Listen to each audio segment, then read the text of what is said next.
Yo, what's up? I just want to talk about the dark side of being in high ticket sales, things that no one likes to talk about, because if they do, people are going to be scared as fuck and scared of failing. That's why they're not even going to try the business model, because they're like, holy shit, I don't want to go through all that. Well, there has to be someone that shares this information, because no one does it. No one is real anymore. Trust in the info space is at an all-time low. And I'm sure if you're a closer or if you're in high ticket sales, you notice that it's not that easy anymore to make sales. It's not that easy anymore to convince people. Sure, it still works, but you slowly understand that people are not sold that easily anymore, and you need to increase your skill set every single day. I just want to talk about a few things that I'm experiencing and have been experiencing being in the space. And to start out with, number one is the ups and downs are crazy. You can make $20,000 in a single month, and then next month you're making, you know what, like $3,000. And for some of you, it might sound like, well, $3,000 is still decent money, but what if it isn't? I mean, $3,000, if you look at it, comparing it to a 9 to 5, yeah, it's decent money. But if you drop from 20K to 3K, I mean, your confidence is going to be shattered, and you're going to be doubting yourself. You're going to be asking yourself, why is this happening? And you're going to put the responsibility on you when in some cases it might not even be your fault. Let me give you a real-time example of what has been happening for me. I mean, I've hit a 20K month a few months ago, and then after that, like the next few months have just been horrible. And the only reason for that is I literally haven't been getting any sales calls on my calendar. Now you might say, well, just hop on a different offer. Like, just ask your network, apply for different jobs. And that is true. Like, that's what you have to do if something like that happens. But what happened is I was just complacent. And I'm here to admit this and show you that these things happen. And if the volume is low, some people start questioning themselves, and I was one of them. No sales coach, sales guru, or no one trying to sell a course is gonna tell you this, because they don't want to come off as someone who is unconfident or whatever. But it happens. Just imagine how many people quit after an experience like that. Or just imagine how many people started getting into high ticket sales, maybe making some money, and then after that just completely lost. They're just, you know, wondering if sales is for them. And I can speak from my own experience. When life hits you and you're in these moments, you need a big enough why. If you don't have a big enough why, there's going to be no reason for you to keep going.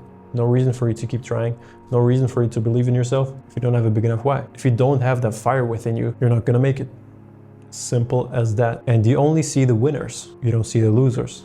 How many people start and never reach their goals? Have you even thought about that? That is something that is haunting me till this day. Just thinking about the graveyard of startups or business owners in general that thought they were going to make it, but they didn't. Now, the reason I'm bringing this up is because obviously you can reach out, you have to put the work in, you have to find a different offer if the volume is low. But even if you do put the work in, which I did, how long is it going to take you to find a different offer? It's going to take you a while. Just reaching out to people, getting a response, and hopping on interviews, and then hopping on the offer, and then getting onboarded, and then maybe you have a launch, and maybe the launch is going to be in 2 weeks from now, or maybe you're hopping on an offer that is already making good money. All that still takes some time. Even if you send like 50 messages a day to business owners that are looking for closers. So if you're on an offer and you feel like the volume is kind of dropping or kind of dying, or the content creator is not as consistent anymore, please understand that you gotta look for a different role. If you don't, you're gonna just rely on this one person or this one offer, and then it can happen where you're not making any money at all for that 1 month. And if you have expenses or bills to pay, that's not a good thing. So pick a good offer, make sure there's good volume, depending on if you want to be a full-time closer or a part-time closer, but just make sure that there's enough volume coming in. Number 2, you don't have a fixed income.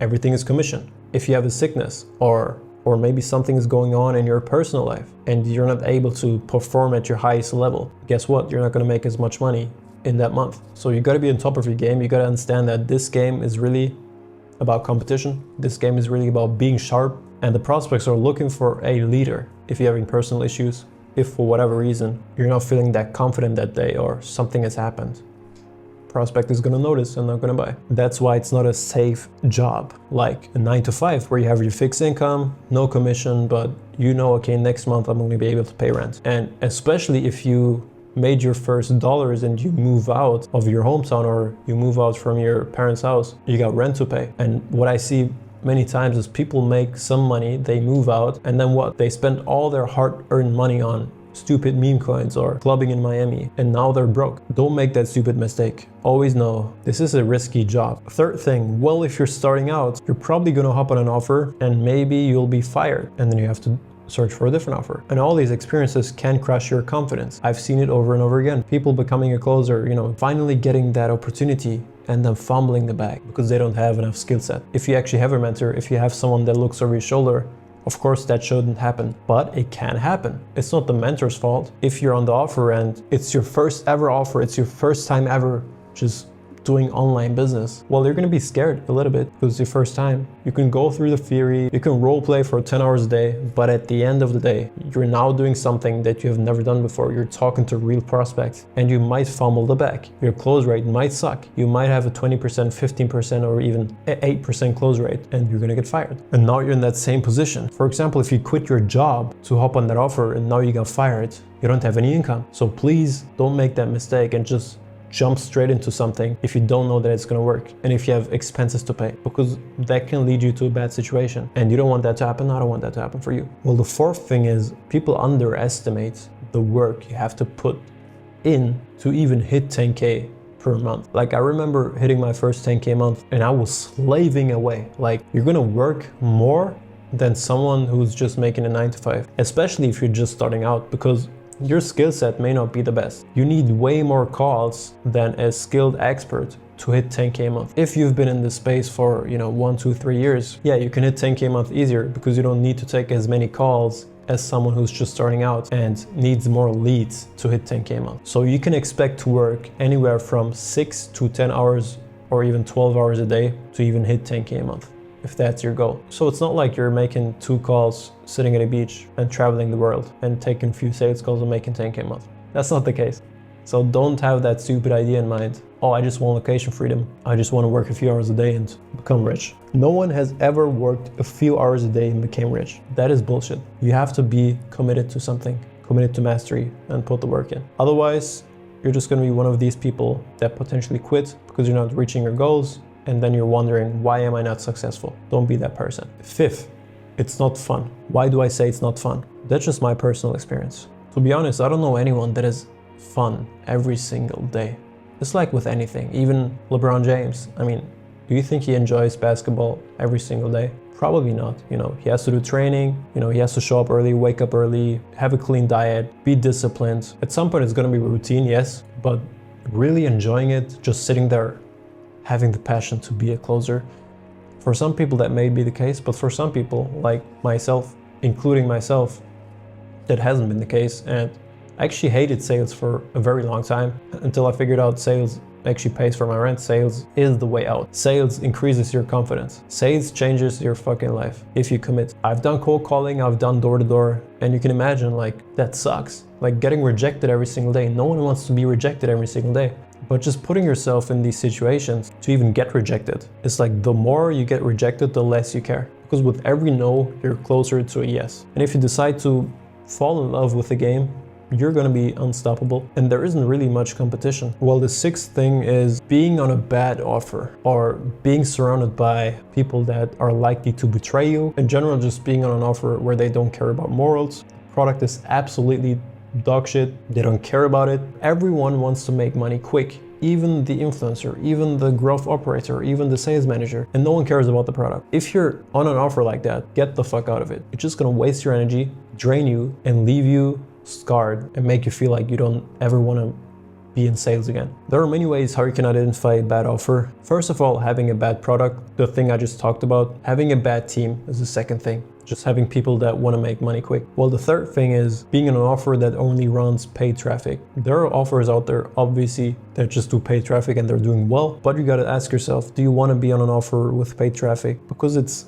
technically outbound. You're talking to people that are not warm, you're talking to cold people, and you could be using the same time and talk to warm people. Like the same time and effort that you're using to talk to a cold person, trying to convince them, force them kind of to literally join the membership. But most of the time, offers that just run paid traffic, why are they not getting any inbound leads? Because they're lazy. If they're lazy, they're not going to post consistently on social media, they're not going to build their brand, they're not going to be authentic. Most of the time, they just want quick money and they don't want to improve their product. They don't want to nurture the prospects. They just want quick money and they want sales reps that take as many calls as possible so they can make money. And these type of offers, they also come with a bad backend, bad automations. Sometimes you even gotta call the prospects, vet them yourself, send them reminders before the call. Like if you have to do all that, you might as well have to switch offers, because that's something the appointment setter or the automation should do for you. And you as a closer should solely focus on closing and not on having to talk to a prospect for 2 hours because they haven't been nurtured. They haven't received any pre-call videos, any assets. Their trust is literally here and you gotta get them up here, and that can be draining, and you're gonna face a lot of objections every single call because you have to do all the work. A good offer looks like this. 70% of the work has been done before they even hop on the closing call, and then you as a closer, you do 30% of the work and then close them. If it's a bad offer, it's gonna feel like the offer owners or the influencer, they're doing like 10% of the work and you gotta do 90% of the work and convince this person to join the mentorship. And you're getting objections like, oh, I just met you guys, I haven't even seen the creator, like I just joined this group because they clicked on an ad and then joined the group and then were forced to hop on a free game plan call. And we both know it's not a free game plan call, you're actually trying to hard sell them into a 5K, 10K mentorship. And these type of funnels can really drain and suck the energy out of you. So please don't be on one of these offers. I mean, that's really about it. I just wanted to quickly record this video and share my thoughts because no one does it. And I don't like that. I don't like it when people just sell the fucking dream. Flex their Lambos, flex their penthouses and say, all of my students are crushing it. No, let's take a gym, for example.